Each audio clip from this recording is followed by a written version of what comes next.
Hey everyone, I'm Jill. and I'm Ryno. And we love bourbon. In addition to drinking it, we also wanted to learn about it and share that info with you. So come join us in The Bourbon Study.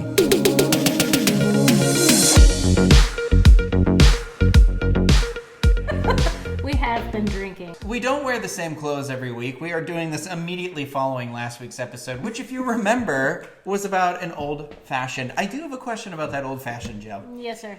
We put it and made it in a shaker. And like the British spy, who often says shaken, not stirred, what's the difference? If you're stirring a drink, you're not getting as much melt of the ice into your beverage, not watering it. But some drinks do need it, right? Because there is a chemical like emulsification that happens when you shake it, right? I generally shake everything. Yeah. But also we have that double-walled tumbler shaker, so there's no danger of melting the ice anyway. So it's like, hey, I'm lazy. Shake it.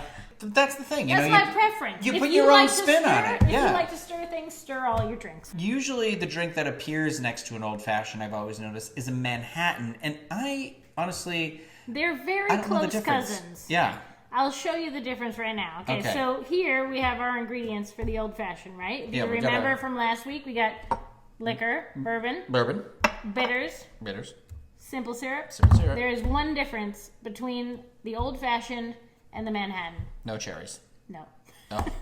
No syrup. No syrup. We switched the syrup out for sweet vermouth. Vermouth does need to be refrigerated, so don't open this and then leave it out on your bar. Put it in the fridge. And then you'll get about 6 months. Dry vermouth is usually for a gin martini, right? Correct. Or a vodka martini. Yeah. I don't think I've ever had this drink. I'm going to be honest with you. Okay. Because I don't even know what vermouth it really is. It's a fortified wine.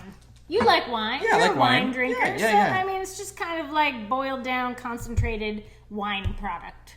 So think of it as adding like a sweet red to your So somebody drink. one day just was like, whoopsie-daisy, I was making a wine and now I was making an old-fashioned at the same time. I have no idea the origin of vermouth. The Manhattan, was it invented in Manhattan, New York? It was, but there's a lot of lore and stories, and you know how people have like wives' tales and stuff. Some people claim that it was the mother of Winston Churchill threw a party and it was like part of their cocktail recipes.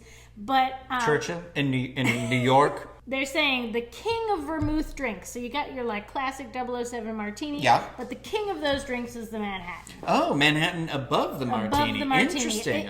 In age, in lore, and all of that stuff. So we're talking back as far as like the 1880s. So the origin, the Manhattan can be traced back as far as 1874.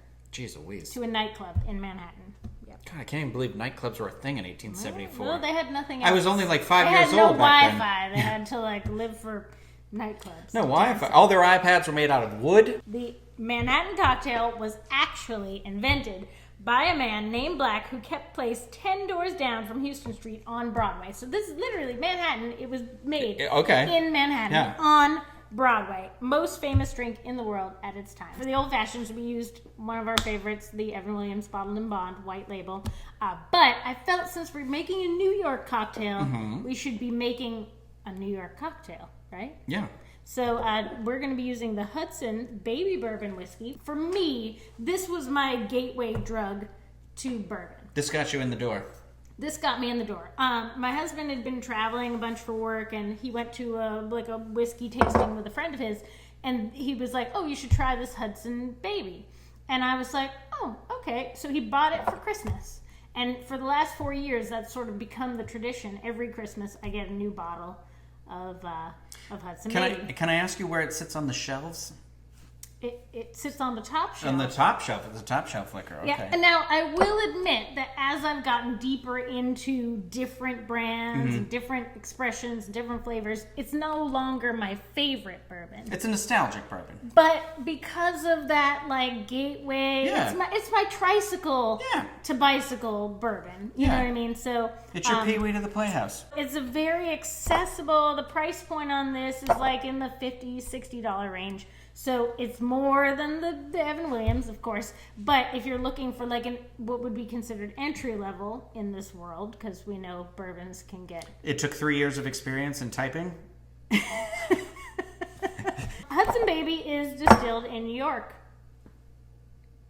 But why in Near New the York, Hudson Ryan? River? I'm assuming, yeah. I was going to say, I know you had this question. You said to me, but doesn't all bourbon have to be from Kentucky? I thought, until you brought up Japanese whiskeys in the last episode, and I should have said something, I thought that to be bourbon, it had to be in one of those states. Or It is not one of the specific, requirements. If you that's remember, interesting. 51% corn, no more than 160. New oak barrel, no more than 125. But they don't care where it's made. So there's huge industries for bourbon now in New York and Texas, and some of the Midwest Well, states. you said Japanese, too. In So Japan, clearly it's a big actually, Japan market. saved a lot of bourbon production, and we'll get into that later. When we get to talk the about Japanese whiskeys, because you do international have some, too, yeah. We do have some. Yeah. But anyway, so we're using a New York bourbon today. Can I smell it? Of course, naturally. And I think that the most important thing when you're smelling any sort of new bottle, new sip, and we'll talk when we get into tastings and all of that stuff. We'll talk about, but you want to leave your mouth open. My mouth was tight as Loose lips sink ships, and I don't know what we're sailing on here, the SS Bourbon. Okay, but think about it. If you're only using your nose, you're going to only get those alcohol smells, like, straight into your nostrils. Yeah. And so opening up your mouth leaves that, like, airflow Yeah. for the sinuses to sort of absorb all those different flavors. So try it again. There you go. Leave your mouth open a little bit.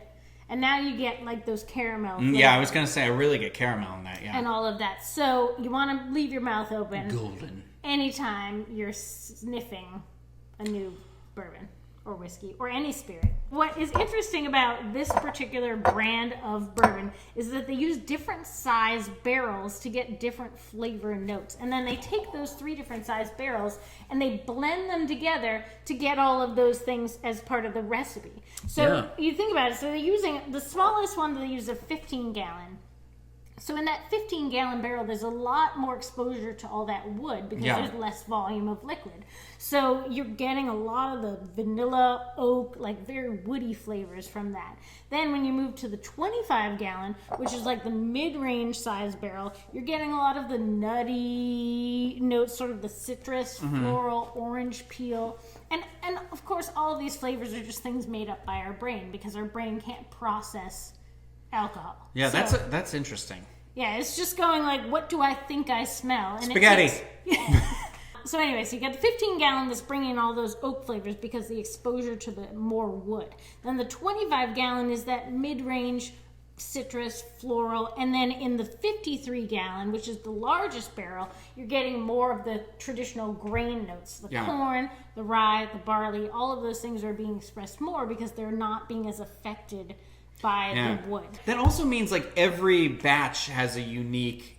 You're never going to get that right. Yeah, like it'll be slight variations here and there, but you never get the same thing twice. So the way that bourbon and whiskeys are stored is in a rick house. So that's like a big warehouse with all those racks where the barrels roll onto the racks. And those are non-temperature controlled. So the zone, the climate that they're in, that's why a lot of the stuff happens in Kentucky because they experience all 4 seasons. There's like a big wide range of humidity and heat and cold and all of that. And so those seasons are what determines how far into the barrel all that liquid kind of goes in and then breathes back out, and that's what gives you the color. So when the whiskey goes in, it's clear, completely clear, like that's water. Crazy to me. The only thing that gives it the color is the barrel. Well, let's make this drink then. A Manhattan is traditionally not served in a rocks glass. That's for the old-fashioned. Oh, yeah. What glass does Traditionally, it go in? because Manhattan, they're fancy. It's Broadway. You need to have a classic martini glass. So we've got these. I like the deep ones. Yeah, I was gonna say these ones are much deeper. These are not I can't hard the to shallow walk ones across might be the near- room. Yeah, that's the problem. You make the drink over here, getting it to the couch is another story. story. It's like American Ninja Warrior to try to get it across the room. The difference with the old fashioned and the Manhattan is that we are going to garnish first because you want that cherry to be like down in the bottom. Okay. Plop that. It's you know what this reminds me of? The ice cream truck, when you get the ice cream that would have the little screwball bubble gum on the bottom. Yeah. Traditionally, a Manhattan would be made with 1.5 ounce of the liquor, 0.5 ounce of the vermouth, and then the classic 2 dashes of bitters. 2 dash, okay. But I like my things a little boozier. For my personal flavor, if you're looking to like make a Manhattan that anybody can enjoy in your house, I go 2 ounces on the bourbon, like we do with the old fashioned, and I go 1/4 ounce on the vermouth. So I just kind of, I up on the booze and I low on the vermouth. That way, and you can adjust this as you sort of like get used to drinking it. But to me, that's a more drinkable, more accessible ratio. Well, and it's again like what you said. It's everybody's flavor, everybody's palate is unique. Drink what you like. Yeah. Nobody can tell you what you like. If you like rye, drink rye. If you like sweet bourbon, drink sweet bourbon. If you like extra vermouth, throw some more in there. Nobody's making any rules. Yeah. And there's nobody coming to your house to say, oh, sorry, you put too much in there. We don't know your address yet. Oh, it's the whole rest of the bottle. Look at that. Look at that. That was perfect. Yeah, just dump that. There you go. There we go. There you go. Did 6 ounces because we're batching in 3. We're going to do 0.75. Yeah. We need the dashes. The dashes. 1, 2, 3, 4, 5, 6, because we got 3 drinks. 3 drinks.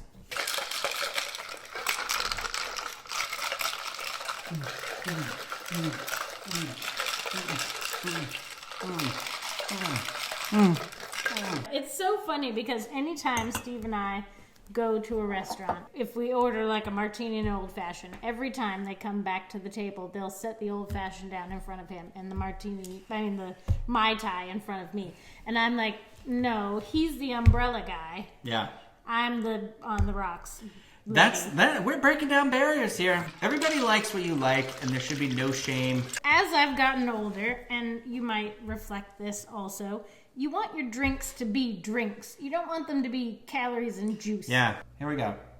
Cheers.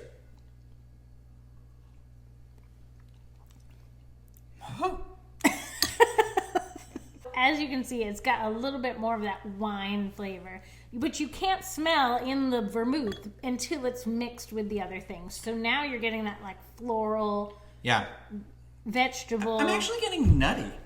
A lot of nuts. Yeah. It's a vague like peanut butter cousin down the road, lives around the corner. Yeah. Not like anywhere in that area, but it does have that kind of like the aftertaste of peanut butter is what now I would. But that might be that's the Hudson Baby, right? That's the Hudson Baby too. Yeah, this is obviously very different from the Evan Williams that we were having in the old fashioned. The Evan Williams is a lot sweeter. The Hudson Baby is a little bit nuttier, fruitier, oakier than those things. But I think it pairs well with the vermouth versus that super sweet flavor of the Evan Williams. It's not sweet. It's not super bitter. Definitely very sippable. I think this is your slow sipper. So the old fashioned, I mean, I can down like 6 old fashions. It's hard 10 not minutes. to. You're just so proud of yourself when you make and it. You're like, too. I survived, and it didn't cost me $30 at a restaurant, and like, damn, this is good. But don't you feel cool while you're drinking it too? Yeah.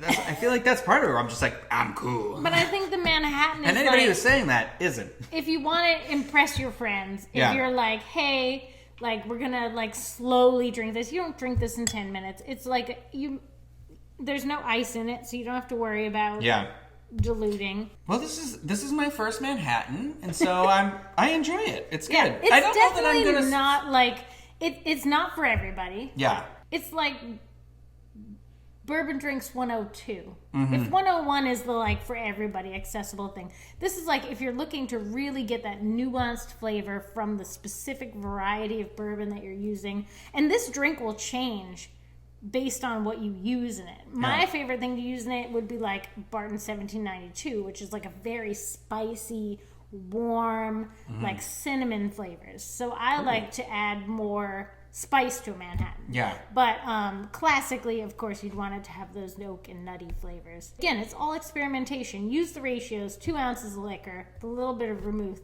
the dashes of bitters, and experiment with what ratio of those things works for you and what liquor you like to use best. I think I like our ratio because I think too much of the vermouth would have kind of overtaken the flavor of the bourbon, like you said. Well, I think that's going to do it for this Bourbon Study episode. So that was good. I'm glad we did this. If you try to make this drink, obviously let us know. If you've got a favorite bourbon to have it with, we want to hear about that. All in the comments below. Any questions for anybody? You put them down there. I will try. I admittedly will Google those questions most of the time. Hey, but when you know the source likes what you're asking the question for, know you're going to get somebody. I think that's the thing. It's like finding like-minded people who enjoy the same stuff and want to talk about it. Right. I've learned more about bourbon and about whiskey and distilling and all of that from the people who are like just passionate about it. And that's the thing too, is it can be something that you're passionate about, and you just, you're just tiptoeing into it. It could be just something where you want to make a drink to impress a friend. Maybe you're an expert and you're like, oh man, they really didn't remember this about it. Maybe we don't know yet. Tell us in the comments. Oh yeah, please give us some cool info to share with all the people. Like Jill said, it really is. It is a flavor to taste sort of a scenario. So yeah, let us know that if you liked the video. Don't forget to hit that thumbs up button, and we'll be back with another episode. But until then. Discovering voices, building worlds. The Ampliverse.